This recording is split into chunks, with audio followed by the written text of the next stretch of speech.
আপনি যখন গণ অধিকার পরিষদের রাজনীতি করতেন তখন তো আসলে জুলাই আন্দোলনে কিন্তু আপনারা গণ অধিকার পরিষদ হিসেবে অংশ নিয়েছেন, আপনারা একটা বড় স্টেক হোল্ডার। এবং সেই সময় কি আপনারা জানতেন না যে এই আন্দোলনে আসলে জামাতের ভূমিকা কি, শিবিরের ভূমিকা কি?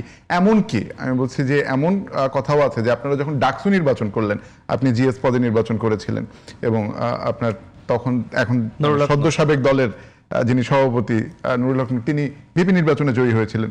তো তখনও বলা হয় যে শিবির সমর্থিত ভোটে বেসিক্যালি আপনাদের এক ধরনের বড় ভোট ব্যাংক ছিল গণ অধিকার পরিষদে। তো হঠাৎ করে আপনার এই জামাতের প্রতি তীব্র আক্রমণকে অনেকেই বলেন যে বিএনপি রাজনীতিতে আপনার সবল হওয়ার এক ধরনের চেষ্টা।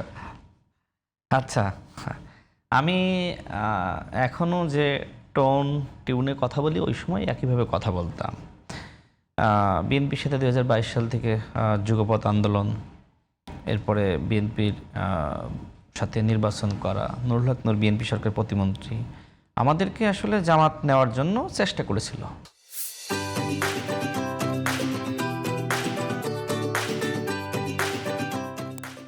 জামাতের বর্তমান এমপি আব্দুল্লাহ মোহাম্মদ তাহের ভাই তিনি আমাকে নিজে কল করেছিলেন। তিনি বললেন যে এনসিপি আমাদের সাথে আসতেছে, পজিটিভভাবে অগ্রসর হচ্ছে, তোমরাও তো তরুণদের একটি গুরুত্বপূর্ণ স্টেক হোল্ডার, তোমরা কি ভাবতেছো? আমি সেই সময় তাকে স্পষ্ট করি, তাহের ভাইকে আপনি জিজ্ঞেস করতে পারেন। আমি বলি, দেখেন ভাই, 2022 সাল থেকে বিএনপির সাথে আমরা আছি। বিএনপির সাথে এমন কোনো সংকট বা সমস্যা সৃষ্টি হয়নি যে হঠাৎ করে রাজনৈতিক প্রতারণা করে আমি বিএনপির জোটে না থেকে আপনাদের সাথে ইলেকশন করব। আমি রাজনৈতিকভাবে প্রতারক হতে পারবো না, আমাদের আসলে হয়তো যাওয়া সম্ভবপর হচ্ছে না, তাকে আমি জানিয়ে দিয়েছিলাম। এবং আরও অনেকভাবে চেষ্টা করেছে অন্য অন্য দলকে দিয়ে, জামাত ইসলাম বিশেষ করে এনসিপিকে দিয়েও জামাত ইসলাম চেষ্টা করেছে তাদের সাথে নেওয়ার জন্য। কিন্তু আমি সবসময় যেহেতু আমি মানে জানছি যে এনসিপি জামাতের সাথে যাবে, যে কারণে এনসিপির সাথে আসলে জোটের ব্যাপারে আমি মানে আগ্রহ পোষণ করি নাই। এবং নাসির পাটোয়ারি, নাহিদ ইসলাম, সার্জিস, হাসনাত তারা আমাকে অনেক অনুরোধ করেছিলেন। কিন্তু আমার কথা হলো যে 71-এর দায় নিয়ে আমি কিভাবে জামাতের সাথে জোট করি।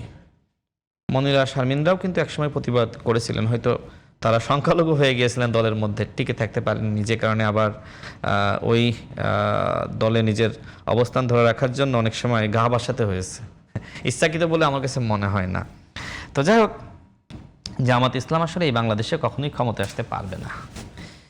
এর কারণটা হলো আমি মনে হয় আমরা বিরতি যাওয়ার আগে শুধু একটু জানতে চাই যে জুলাই আন্দোলনের সময় কিংবা এর আগে যে আমাদের সঙ্গে গণ অধিকার পরিষদের যে সম্মিলিত আন্দোলন, সেটির সময় আসলে এই যে বিভাজনের কথা উঠছে, তো এই কারণে এটা পরিষ্কার হয় না। বলি, জামাতের সাথে গণ অধিকার পরিষদ কখনোই আন্দোলনে ছিল না। নুরুল হক নূর জাতীয় সংসদে তার বক্তব্যে স্পষ্ট করেছে যে আমি যে সময় আসলে ছাত্র আন্দোলনের নেতৃত্ব দিয়েছি, কখনোই শিবিরের সাথে জামাতের সাথে আলোচনা করে কিছু করি নাই।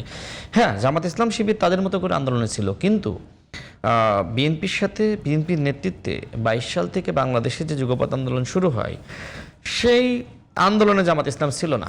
জামাত ইসলামের কোনো সংস্কারের দফা ছিল না। জামাত ইসলাম 2 মিনিটের জন্য মিছিল করত, তারা ভিডিও করতো, ফেসবুকে ছেড়ে চলে যেত, তাদের মগবাজারের তালাও খুলতে পারে নাই। এখন তারা বিশাল বিশাল বিপ্লব হয়েছে। ডাকসুর বর্তমান ভিপি, সে দেখলাম যে আন্তর্জাতিক গণমাধ্যমে সাক্ষাৎকার দিচ্ছে এবং সে এইভাবে তুলে ধরছে যে পলিসি মেকিংয়ে আমরা ছিলাম। তাহলে নাহিদ ইসলামরা কী করেছে, আসিফরা কী করেছে?